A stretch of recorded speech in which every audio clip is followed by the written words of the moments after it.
Welcome to Golden Software's demonstration video for Surfer 9 Part 10. In this demonstration, I'll be covering the topic of drawing objects to be moved and scaled with the map, and exporting drawn objects in map units. A common request for Surfer users is to draw items on a map, such as text annotations or additional lines or polygons, and have the items become part of the map, to be moved and scaled when the map is moved and scaled. I'll start this example by opening the post.srf file, located in the Surfer Samples folder. I'll go to File, Open, select the file, and click Open. To start drawing objects as part of the map, right-click over the existing map and go to Add Empty Base Layer. That will add an empty base map layer called Base to your map. You can see this in the Object Manager. I'll expand the base group by clicking on the plus button to the left. You can see that there is nothing under the base layer group, so that it's empty.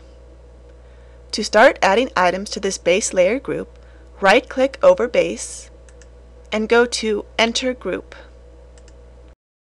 Now you are inside the base layer group. Next, go to the Draw menu and select the type of object you wish to create. I'll select to create a text object. Click on the map where you want the text to be located. Type in the text and click OK. I'll go back to the Draw menu and select to create a polygon. Click on the map, hold the mouse button down, and draw the polygon. Double-click to end the polygon. You can create as many objects as you wish. Each object will be added to the base layer group, which you can see in the Object Manager. When you are done drawing objects, press the Escape key on the keyboard to exit Draw mode. Right-click over Base in the Object Manager and go to Exit Group. This will exit the base layer group. Now you can double-click on any of the base map objects you just created to edit their properties. For example, I'll double-click on the polygon, go to the Line tab, and change the line color from black to blue, and click OK. You can see that the line properties in the plot window have changed. Now when you move, limit, or rescale the map, the drawn objects will be moved, shifted, and rescaled accordingly. For example, I'll move the map to the left, and the objects I drew are moved with it. I'll double-click on Map in the Object Manager, go to the Scale tab, change the scale, and click OK. You can see that the objects I drew resized with the map. I'll go back to the blank plot window for my next demonstration. Surfer 9 also allows you to draw objects on top of a map and export them to a vector file in map units. This makes it easy to export your custom-drawn objects to a file for use in another program or in other ways in Surfer. For example, you could draw a polygon on top of a contour map and export that polygon to a BLN file to use to blank the grid file. You could draw a polyline on top of your map and export it to a BLN file for use as a fault file or to slice a grid file. Or you can draw text, polylines, symbols, and polygons over your map and export to a vector file for use in AutoCAD, ArcGIS, or another software program.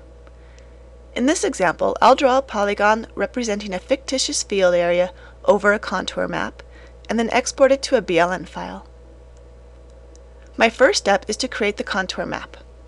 I'll go to Map, New, Contour Map, select the grid file, and click Open.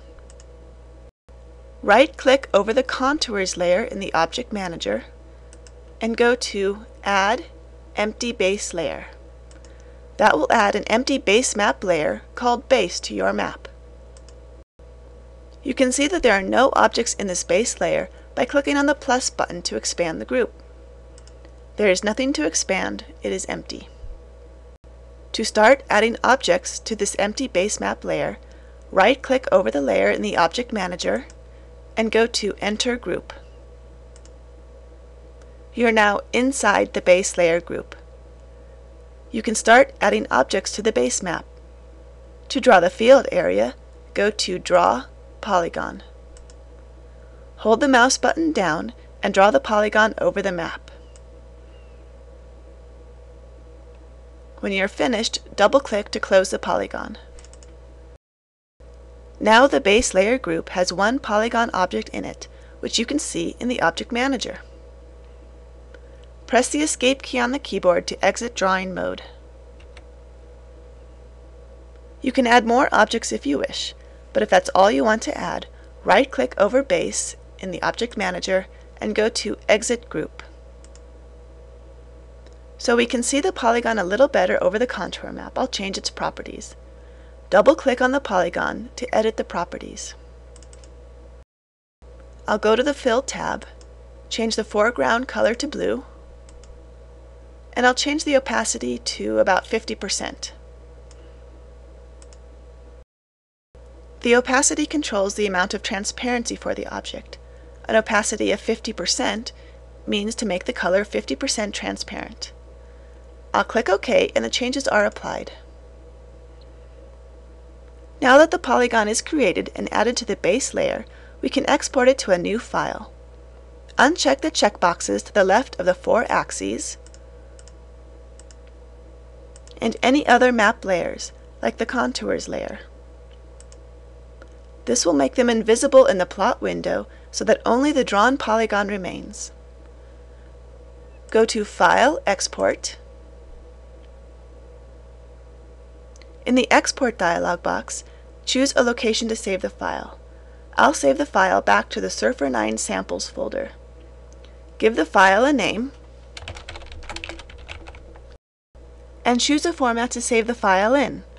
For example, I'll choose to save the drawn polygon in Golden Software Blanking BLN format. This is a good format to choose if you want to use the exported file as a base map in other projects, if you want to use the file as a fault or a breakline file when gridding, or if you want to use the file to blank a grid file. Click Save and the Export Options dialog appears. Note that the file rectangle coordinates are in map units, and they're different from the page rectangle coordinates, which are in inches. Click OK and the file is created. This concludes my demonstration of adding drawn objects to a map and exporting them in map units in Surfer 9.